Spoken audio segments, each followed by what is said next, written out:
FST 7 was the ability to take several different programs and kind of combine them. One more! FST 7 stands for fascia stretch training. The 7 is the amount of sets that you do at the end. The expansion of the fascia is what's going to help trigger the growth, so that when we go in there and we work for that ultimate pump, you're going to end up getting really good round muscle bellies with maximum separation. Drop it. So the base of the program is still a high intensity training system where you're using heavier weights that you can use to be able to get stronger. And those are what we call the base sets. Those are the first 3 to 4 exercises. Good. Those are going to help keep and maintain your strength, if not increase your strength. Then it also incorporates a high volume portion to it that helps you create that volumization effect that we wanted for the athletes to get that visual roundness and that separation in the muscle belly. So you're taking a high intensity approach and you're taking a volume approach, and then you're combining them, and that's what FST 7 is. Good job. My theory when I created FST 7 was that depending on your particular genetics, the pliability of your fascia has a lot to do with how big you're going to get. Therefore, trying to stretch it out by continuous sets without allowing it to retract, the pump to retract, was going to allow you to get that 3-dimensional effect in that muscle belly by being able to stretch that fascia from the inside out. Pull all the way down. The reason why FST 7 came about and I started using it is because when I was training online clients, I was giving them training programs and diet programs. And what they were doing was they were following the diet program okay, but with the training program, I need something to increase the intensity of their workouts. So working with somebody that might be in Rome, could be in Paris, it could be in New York, could be in Miami, I needed to be able to write a program that they could follow that I knew that they would be able to get maximum amount of intensity out of their workouts. So therefore, when I created FST 7, it was able to increase the intensity exponentially. So therefore, it created a solution to the training environment of most people are just being lazy. 4. Hold it, hold it, hold it, hold it, hold it, hold it.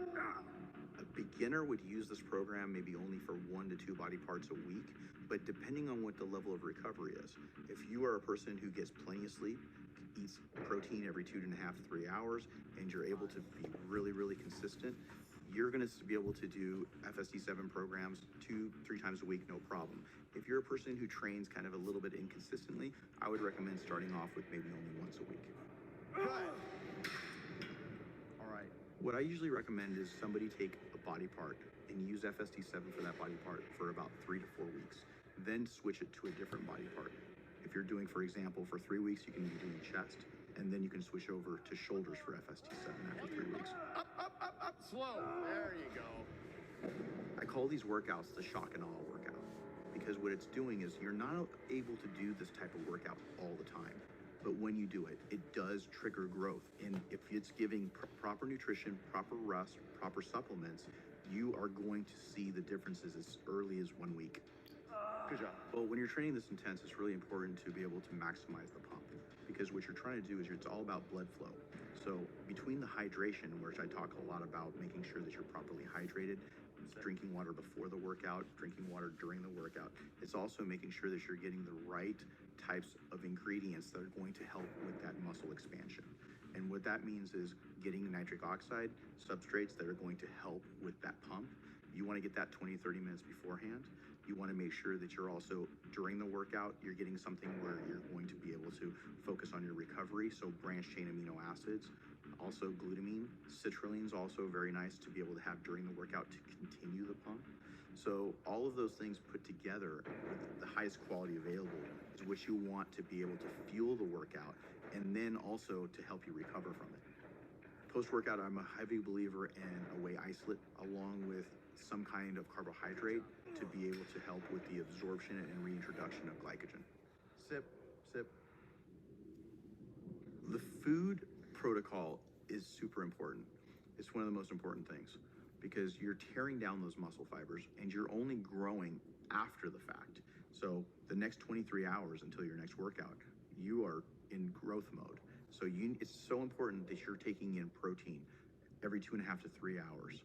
And it's so important that you're getting proper amounts of carbohydrates and the right fats. So every 2.5 to 3 hours, you have to keep feeding your body if you want to optimize your growth. Come on. Show me. Show me. I got it. So we're providing 3 workouts for you to follow.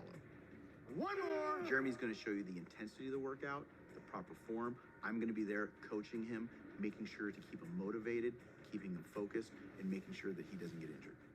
What's up? 僕がこれから FST7 を取り入れていく中でナチュラルでもできるのかっていうふうに疑問に思ったので、ハニーランボットさんが話している部分があったのでそれを和訳してみました。ご覧ください。どうぞ。So sore that your body cannot recover in less than 3 days, you got a problem. Interesting. Okay, so it's very much weighted on that. It's your recovery is all dependent on It's it. all dependent on recovery. It's not whether you're enhanced or not. It's how good is your recovery. So again, if you're enhanced, your recovery should be better. But if your sleep is shit or your nutrition is shit, doesn't mean that you're going to be able to recover just because you're taking some extra D-ball. ということで、結論、ナチュラルでもユーザーでも関係なく、回復速度に依存するっていう話でしたね。僕はこれから、体を大きくしていく上で FST7 を取り入れてやっていこうと思ってます。今回和訳動画は初めてってことで、右も左も分からなかったんですけど、感想をコメント欄にしっかり書いてもらえればすごい参考になるので、ぜひぜひコメント欄使ってみてください。ということで次の動画でお会いしましょう。バイ。